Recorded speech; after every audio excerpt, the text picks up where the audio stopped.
Live from our 7 Tasmania studios, your nightly news with Letitia Wallace begins now.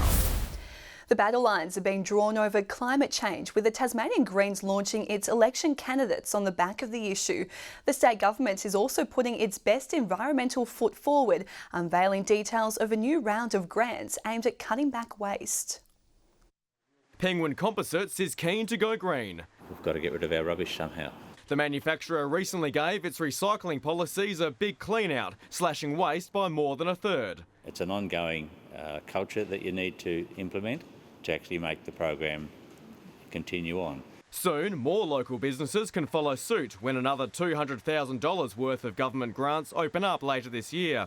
They'll help companies find new ways to reduce waste and become more efficient. And driving down emissions that are involved in recreating the products that we used to throw away. While the Greens are throwing down the challenge.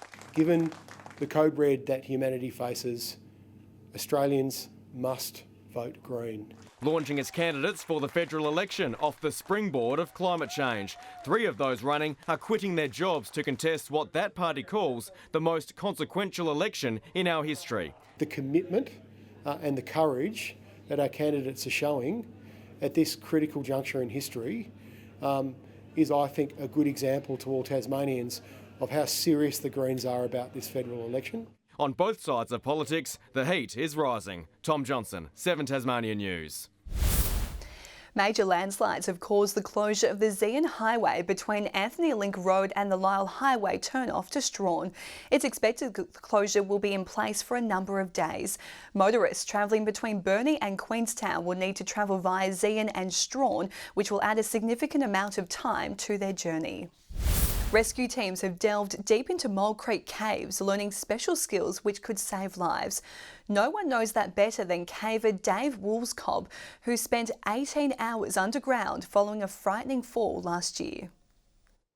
Being one of the country's most experienced cavers doesn't mean you're immune to danger. I was climbing up a waterfall on a wire rope ladder, and basically it went very wrong and I fell about 2.5 metres onto my back.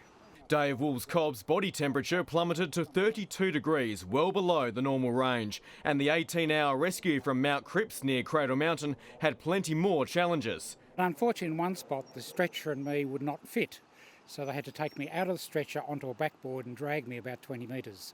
That was not nice. Only a dummy needed rescuing this time near Mole Creek. Crews learned rope systems, patient care and working together so they're ready for the real thing. You've got to manage yourself as well. It's not just managing the patient. 60 people braved the dark and confined conditions, but their training is crucial for when they face our most daring rescue missions. Tassie has got a lot of the deepest caves in the country, and so some of the caves that we will have where we have to do these rescues in Tasmania could potentially be multi-day events. The state has around 1,000 caves, meaning the underground heroes need to be prepared for anything. I've been saying during our training over the last few years, I hope we're wasting our time. Clearly in my case, this is a good result, so we're not wasting our time. It's practice that really pays off. Tom Johnson, 7 Tasmania News. The sounds of roaring engines returned to southern Tasmania this weekend as thousands gathered for the Bathurst Historics meet. Returning after a 2-year COVID-induced break, cars up to 60 years old were put through their paces on the time-honoured track. Powering around at hundreds of kilometres an hour, these races have the need for speed. It's my first drive of the car this weekend. I haven't done this for over 30 years and absolutely having a ball. After being cancelled due to COVID last year, the Bathurst Historics roared back into life with thousands in attendance. From single-seaters to muscle cars through to Aussie classics, motoring history was on display. We were determined to have the meeting run this year. The crowd has been fantastic and more importantly, the families have loved the event. The action hot on the track as the competitive juices started flowing. Off-track, spectators got up close to these unique machines, each having their own story. This turbo Nissan Skyline, a replica of the one Jim Richards and Mark Scaife won Bathurst in. There was only about 900 made. to homologate for the Australian Touring Car Championships. Darryl Hurd's Formula 2 car, the very last of its kind. A championship winner in 1987. Wintry conditions proved challenging. A little bit damp in some sections of the track. Slick tyres, of course, no tread. Don't like water on the track. For some, the meeting didn't go to plan. It's pulled part of the rear suspension out of the car, so we had a bit of running, just practice and qualifying, but maybe next time. Those involved praising the quality of the raceway. It's a great little track, it's a driver's track, it's got everything in it. You can sit on the hill in your car and actually watch the whole track. It's very much a track of the past. For Mike, it was a special weekend, driving his father's historic car just weeks after he passed away. To behold the steering wheel that he held, it's just a great feeling, and it's a great car to drive. John Hunt, 7 Tasmania News. A devoted family man with a love of mountain biking. That's how Robert Bareham is being remembered after he died at the Mean Range last Sunday. The annual Ride for Rob has been launched to keep his memory alive, raising money for the Heart Foundation. Friends, family and complete strangers gathering at the Mean Range. We're out here really just a celebration of life, really. Obviously Rob passed last Sunday, but it's a lot more than that. It's about friendship, mateship, family and the joy of mountain biking, which Rob loved so much. Robert Bareham went into cardiac arrest while riding last weekend, leaving behind his wife and 2 children, remembered as... Bit of a joker, loved a good time, very devoted family man. Now those close to him are making sure his legacy lives on. Rob got me into mountain biking. We love going camping, mountain biking, having a whiskey, and so this is to celebrate Rob's ride and finish it off for him. Yeah, the way he'd love it. Robert and Jamie would meet to go mountain biking every Sunday morning. Today, dozens joined in to ride for Rob. I was a fellow rider who was part of the community. And there's quite a few people involved that looked after him last week and just felt like it'd be a nice way to give back to him and his friends and his family. It's hoped the Ride for Rob will now become an annual event with the aim of raising funds for the Heart Foundation and remembering a much-loved friend. 8 a.m. Sunday mornings, unless I'm camping with him. Yeah, we'll be here riding for Rob, saying good day on the hill and enjoying the ride. Alongside them through every turn.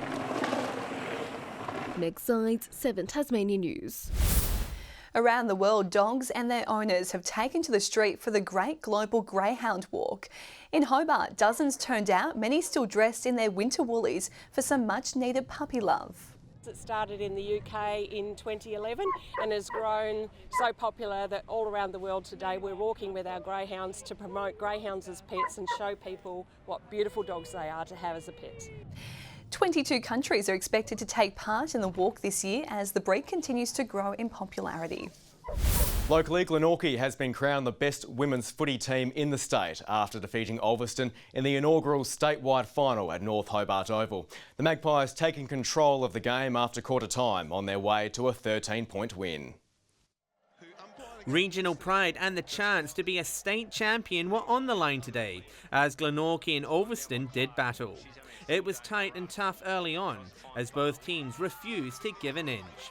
After 13 tense minutes of footy, it was Ulverston who drew first blood on the scoreboard. That goal giving them a 1-goal lead at the first change. Glenorchy taking just 138 seconds in the second term to open their account through Molly Mitchell. Down as it comes out the back, shot on goal is a damn good one. A 2-goal-to-none turn putting the Magpies in a strong position at the main break. Glenorchy starting the third quarter where they left off, scoring straight from the opening bounce. Just reverses it, goes back inside, nice kick, deep inside forward 50, bouncing ball for Bowen, goal! The lead out to 3 goals. Ulverston finally getting their second just before three-quarter time, setting up a big final term. But the Magpies once again got a quick start in the last quarter. Sarah Skinner's desperation rewarded. Oh, and as easy as you like for Sarah Skinner, straight through the middle. That goal sealing it for Glenorchy, as they won by 13 points. The Magpies' Georgia Clark named best on ground. John Hunt, 7 Tasmania News. The best junior footballers from the north and northwest of the state have faced off in 2 Tasmania Devils challenge matches this weekend.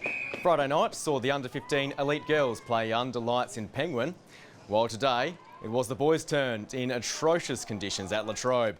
The program provides a pathway for selection in the Devils NAB League teams. The North was too strong, winning both games comfortably.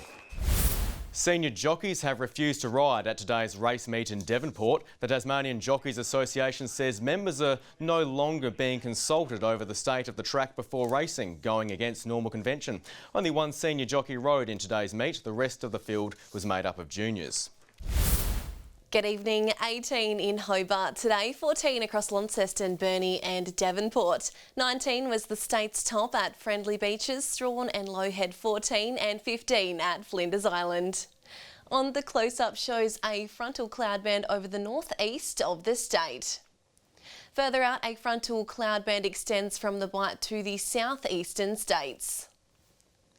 Tomorrow high south of Perth extends a ridge over Australia, while a trough west of Tasmania is seen embedded in the southwesterly flow. West to northwesterly winds tomorrow 20 to 30 knots, reaching 35 knots about the northwest and south. Swells up to 7 metres in the west and south and below 1 metre in the east. A gale warning is current for southern, western and northern coastal waters from Tasman Island to St Helens Point for westerly winds, and a strong wind warning for all remaining coastal waters. A warning to sheep graziers is current for the southeast grazing district, a flood warning for the North Esk River and a flood watch warning is current for the northern river catchments. Tomorrow's forecast now, Hobart expecting a few showers, 11 across Dover and Ouse. In the north, a possible morning shower in Launceston, 12 in Devonport, Scottsdale showers easing. Burnie and Strawn tomorrow 11, Stanley showers easing. St Helens 14, partly cloudy in Swansea and Ross 11. Looking ahead to the 3-day forecast, Tuesday showers about the west, south and central areas, fine elsewhere. Wednesday showers across the west and far south, and Thursday showers continuing about the west, south and central areas. Capital cities 24 and sunny in Perth tomorrow, showers in Adelaide and partly cloudy and 27 in Alice Springs. And currently Hobart and Launceston 11 and partly cloudy, Devonport 12 and partly cloudy. That's all for weather tonight, Letitia. And that's all your news for now. Kim will be back with you tomorrow night. Have a lovely evening. Good night.